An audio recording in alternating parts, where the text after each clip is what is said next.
I watched Marcus Whitmore, the tech billionaire, shake hands with Danny Chen in front of 300 of the city's most important people, and I saw their faces change. Not just shift, completely transform.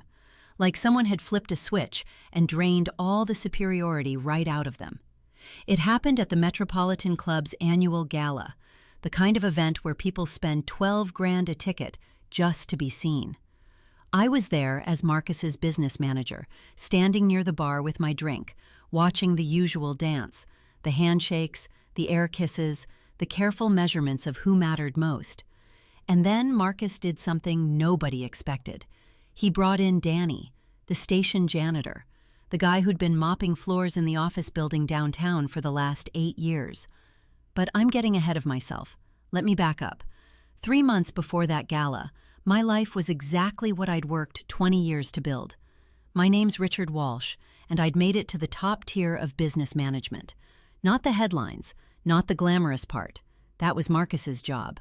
But the money, the security, that was all real. I managed the finances and operations for Whitmore Technologies, a company worth about $800 million. My base salary was $450,000 a year. My bonus that year was going to be somewhere north of $2 million if the acquisition went through.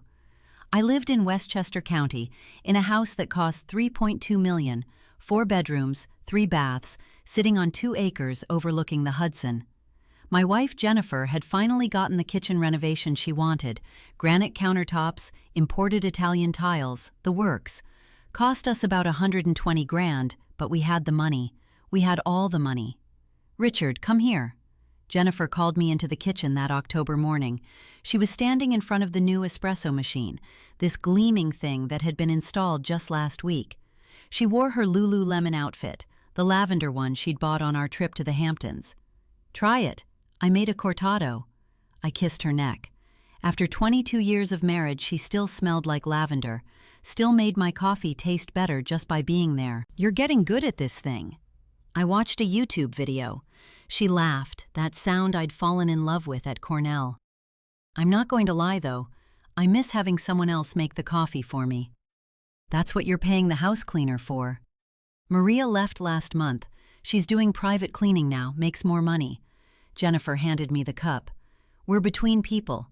I was thinking of trying someone new, but honestly, it's nice having the quiet. Just us in the mornings." I sipped the cortado. Perfect temperature, perfect ratio. "You could charge for this." She smiled, but there was something in her eyes I didn't quite catch. Just a flicker. I could do a lot of things. My phone buzzed. Marcus. Of course, Marcus. At 6:47 a.m., my billionaire boss was already on his 3rd email of the day. This one was about the Chen acquisition.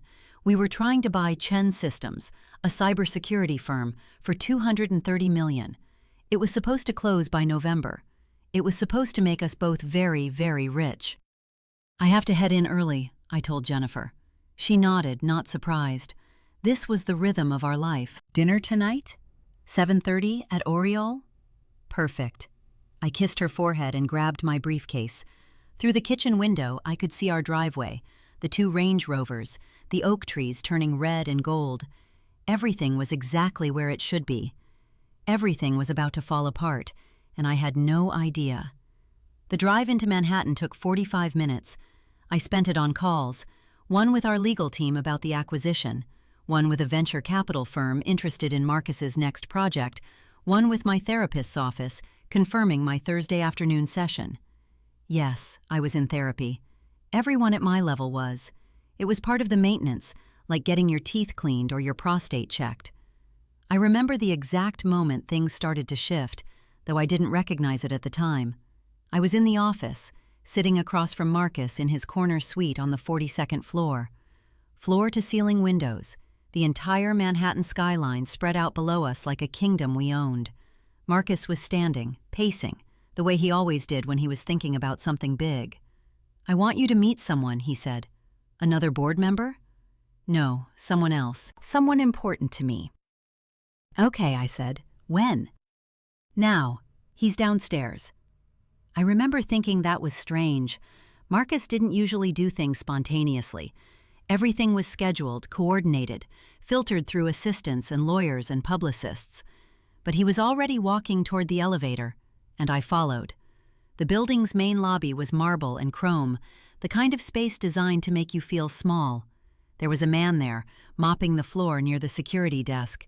60s, maybe, with gray hair and the kind of posture that comes from years of physical work. His uniform was the building's standard issue, navy blue with a name tag. Danny Chen. "Danny," Marcus said, and his voice was different, warmer. "This is Richard Walsh. Richard, this is Danny Chen. He's been the lead custodian in this building for 8 years." I shook Danny's hand. His grip was firm, his eyes direct. There was something in his gaze that didn't match the mop in his other hand. "Nice to meet you, sir," Danny said. "Likewise." Marcus looked at me. "Danny's going to be coming to the gala next month, as my guest." I felt something shift in my chest. Not quite alarm, but something close. The gala was where deals happened, where networks got built, where the people who mattered spent their evening being reminded that they mattered.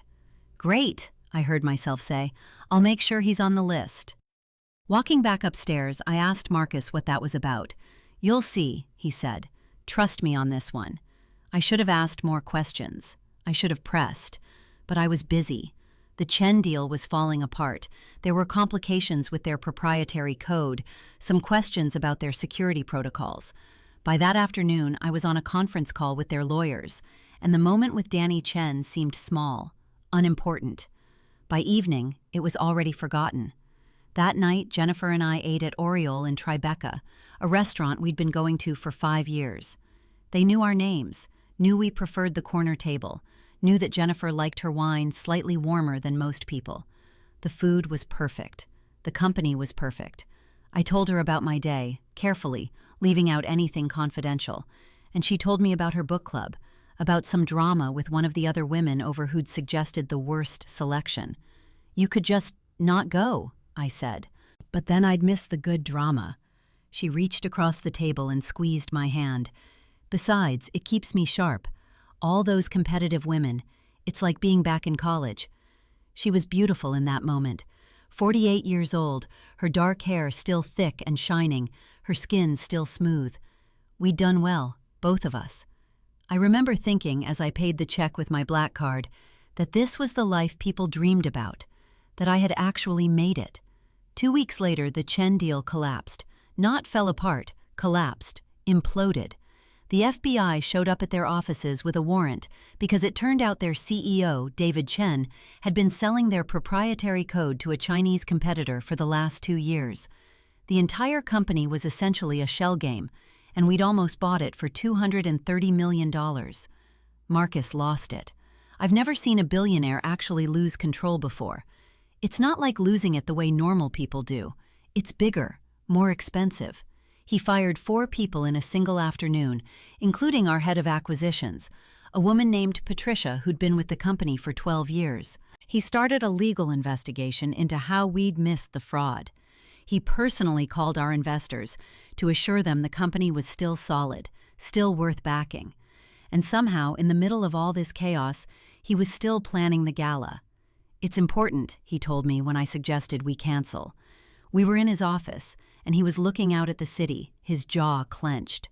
"The gala is exactly what we need right now. We show up. We show strength. We show the city that this setback means nothing." "Marcus." "And Danny comes. We already committed to him."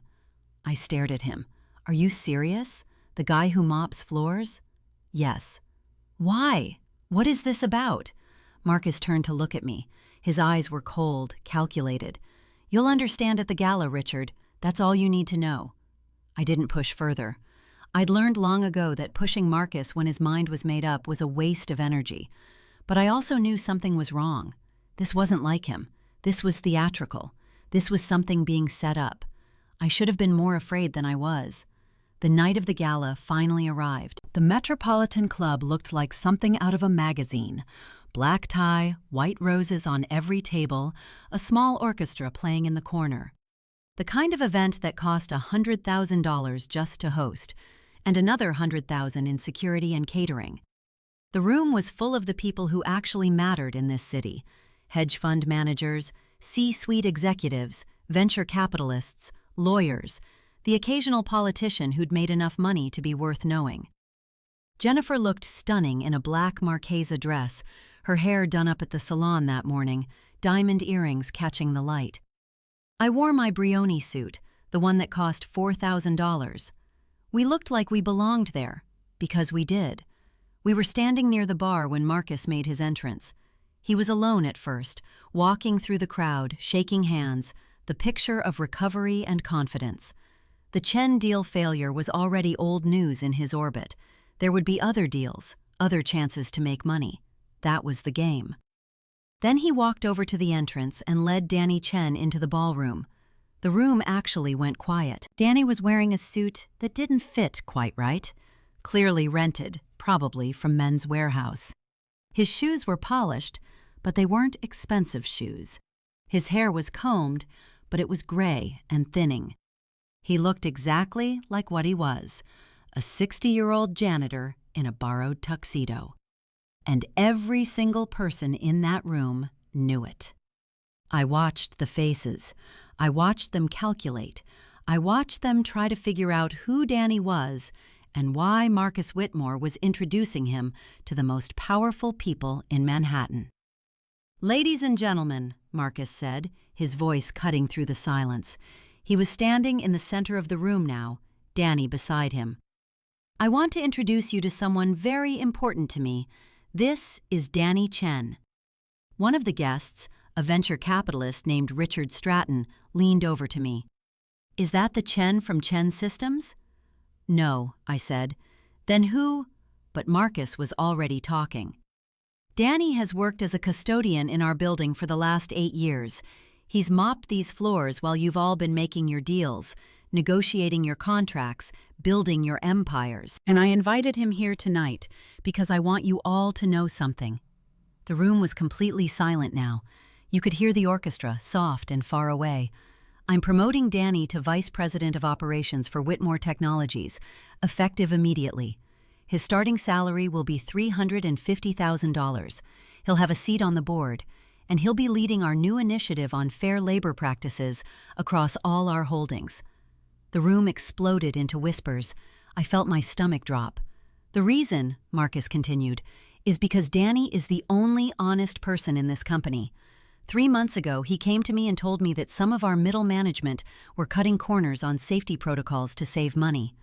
He told me because he was worried about the night shift workers. He had no financial incentive. He had no reason to speak up, but he did it anyway." I realized my hands were shaking. "And it turns out," Marcus said, looking directly at me, "that Danny was right. And when I started investigating, I found out that this same middle management had been involved in the Chen acquisition fraud. They knew about the problem. They knew about the stolen code. They were being paid off to keep quiet." The whispers got louder. "So tonight, I'm announcing that we're launching a complete internal investigation. We're going to find out exactly how deep this corruption goes, and we're going to make sure that everyone responsible is held accountable." Marcus smiled at Danny. "And Danny's going to help me do it." He raised his glass.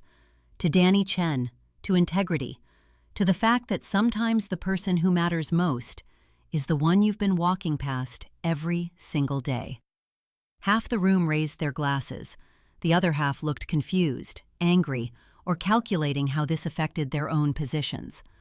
I stood there with my champagne, untouched, and I understood that everything I'd worked for was about to disappear, because Marcus had just announced a corruption investigation, and I was pretty sure I was about to be the main target. The next 2 hours were a blur of controlled panic. I watched the room process what Marcus had just said. The venture capitalists were already calculating how this affected their positions. The lawyers were mentally preparing their defense strategies. The board members were texting each other, trying to figure out who knew what and when they knew it. And Danny Chen stood there in his rented tuxedo, completely calm, looking at me with an expression that could have been pity. Marcus was still holding court in the center of the ballroom, answering questions, shaking hands, acting like he hadn't just detonated a nuclear device under the entire company's leadership structure. I could see him laughing at something someone said, completely in control. I needed to get out of there. "I'm not feeling well," I told Jennifer. "We should go home." She looked at me with real concern. She could always tell when something was wrong. After 22 years, she knew my face like a map. "Richard, what happened? What did Marcus—" "Not here," I said quietly. "We'll talk in the car." The drive back to Westchester was silent, except for the sound of the highway. Jennifer kept glancing over at me, but she didn't push. She knew better. When I was like this, talking only made it worse. My phone started buzzing. Texts from board members, calls from lawyers, an email from Patricia, the acquisitions director Marcus had fired, asking if I knew anything about what was happening. A message from my therapist's office reminding me about my Thursday appointment. I turned the phone off. By the time we got home, it was nearly midnight. I poured myself a whiskey in the kitchen, the new Italian kitchen that had cost $120,000, and Jennifer sat across from me at the island. "Tell me," she said. "Marcus announced a corruption investigation at the gala, internal fraud, something to do with the Chen deal falling through. And I'm going to be implicated in it." She didn't look shocked. She looked sad, like she'd been expecting this for a while. "How bad?" "I don't know yet. Bad enough that he brought a janitor to the gala and made him VP of operations to show that he's serious about cleaning house." "Jesus, Richard." "Yeah." She reached across the island and took my hand. Her grip was firm, steady. "We'll figure it out. We have money saved. We have lawyers. We have a house that costs $3.2 million and a lifestyle that requires north of $1 million a year," I said. "And if I lose my job, if this investigation goes the way I think it's going to go, none of that is going to matter." Jennifer was quiet for a moment. Then she said, "We could sell the house." "Jennifer, I'm serious. We don't need this house. We need each other. If that's what it takes, we sell it. We move to Connecticut. We rebuild." I wanted to believe her. I wanted to believe it could be that simple. It wasn't. The next morning, I got a call from Marcus's personal attorney, a woman named Sandra Cross, who billed at $800 an hour and had the personality of a tax audit. "Richard, we need to talk about your role in the Chen acquisition," she said. "I didn't know about the fraud," I said immediately. "That's not what the emails suggest." My stomach dropped. "What emails?" "Emails between you and David Chen about the proprietary code.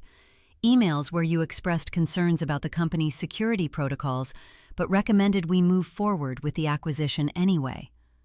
I tried to remember. There had been emails, dozens of them. I'd flagged concerns, yes, but so had everyone else. That's how due diligence worked. You identified risks and then made a business decision about acceptable risk versus potential reward. "I recommended we do further investigation," I said.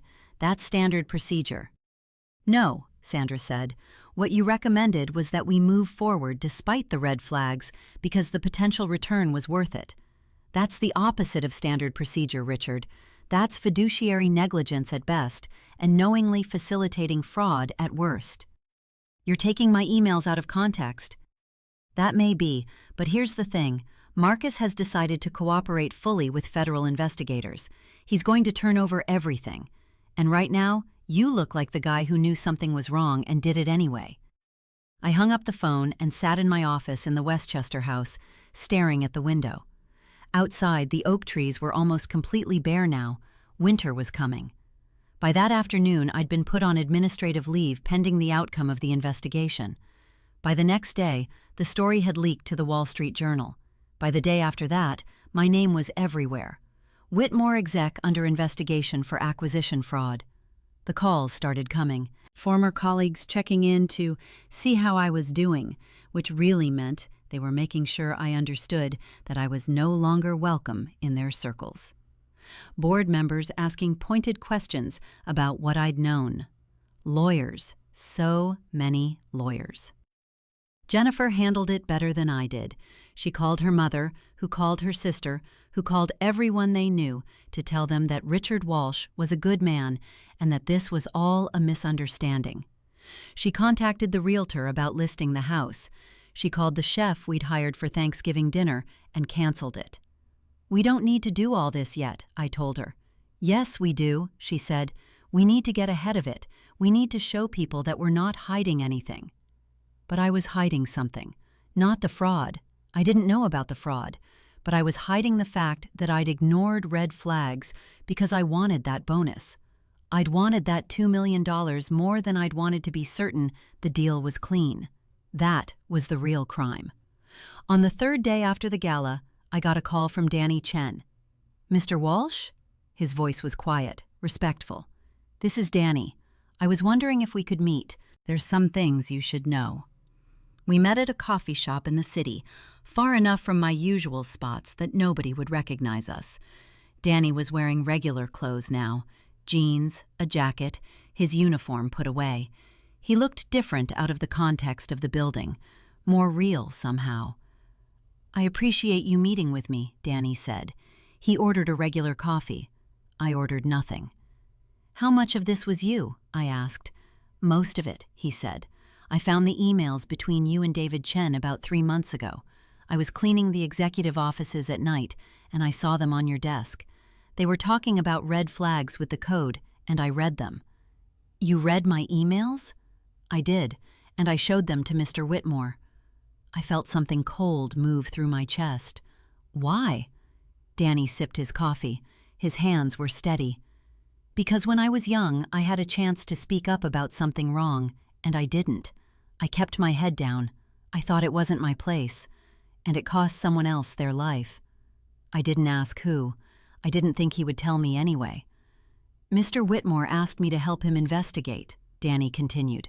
"He wanted to know how deep the corruption went, so I started keeping track of things. Conversations I overheard, emails I saw, people who seemed to know something was wrong, but were staying quiet." "And you found me," I said. "I found you," Danny agreed. "Not because you're a bad person, Mr. Walsh, but because you made a choice to ignore red flags, and that choice almost let a company full of liars steal $230 million from Mr. Whitmore." "I didn't know." "Exactly. You didn't know because you didn't want to know." He was right. That was the part I'd been avoiding, the choice I'd made. "What happens to me?" I asked. "That depends on you," Danny said.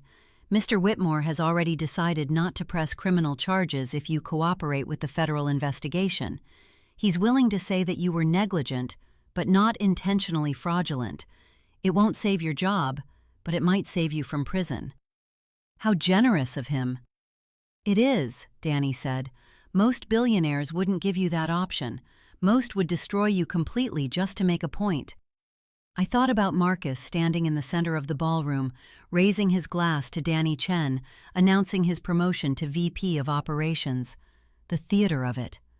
The precision. He'd known exactly what he was doing the whole time. He'd been building a narrative. The honest janitor, the corrupt executives, the CEO who was willing to clean house. It was brilliant. It was also completely devastating to me. "Thank you for telling me this," I said. "I think." "You're welcome," Danny said. "For what it's worth, I think you're going to be okay. You're going to lose a lot. Your job, probably this house, maybe your reputation for a while. But you're going to be okay because you have people who love you.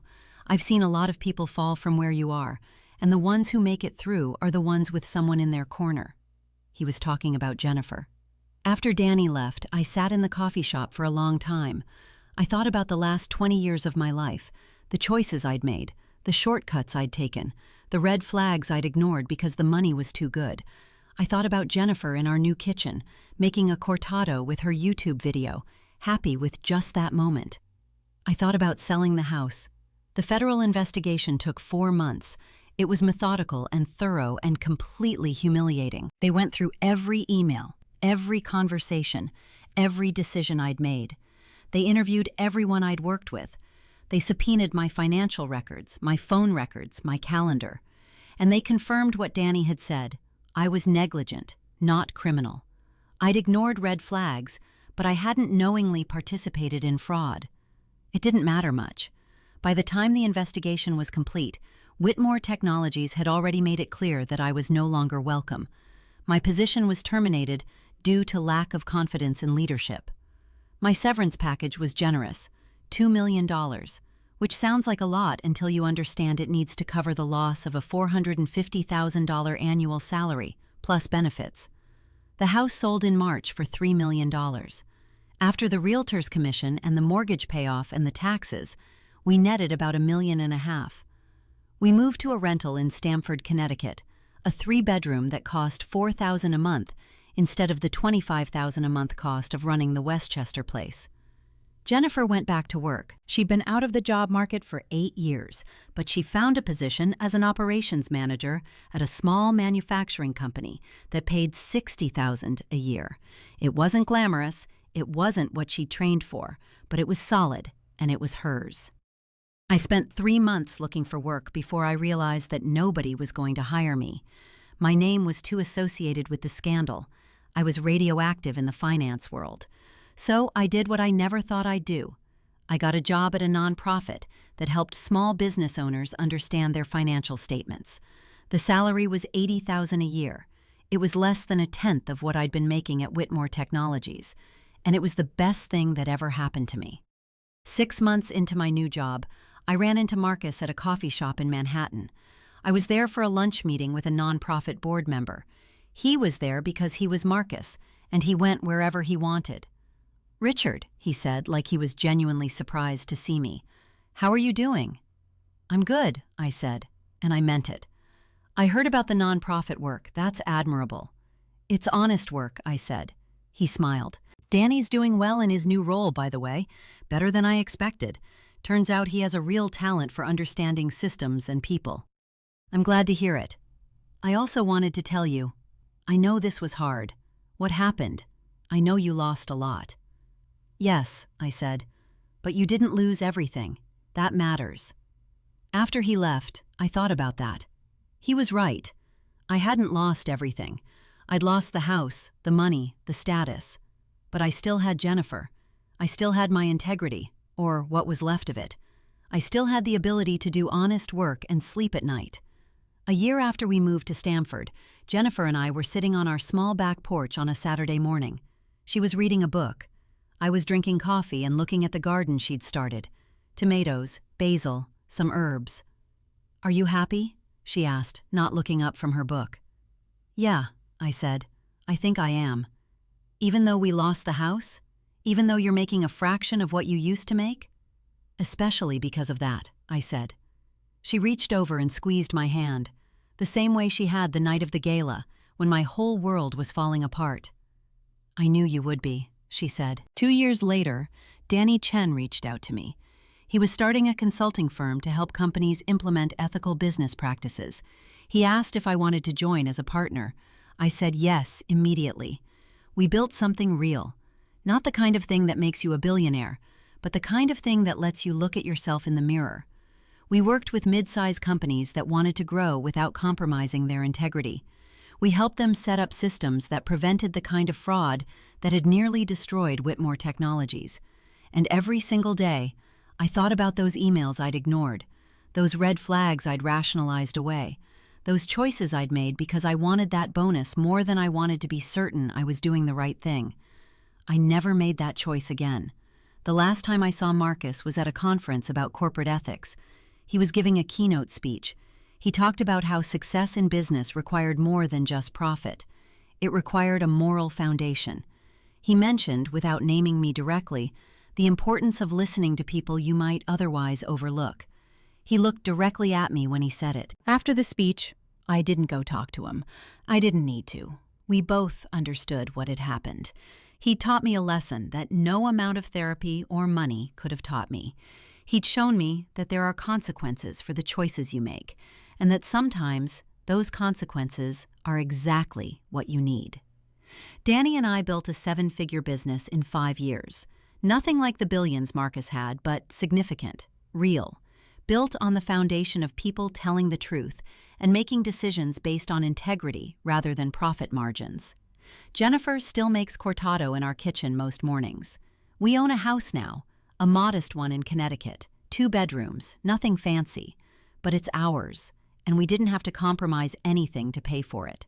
And sometimes, late at night, I think about that moment at the gala when Marcus raised his glass to Danny Chen, and I realize that everything I'd built was about to collapse. I'm grateful for it now. That collapse was the best thing that ever happened to me, because the only real success is the kind that doesn't cost you your soul.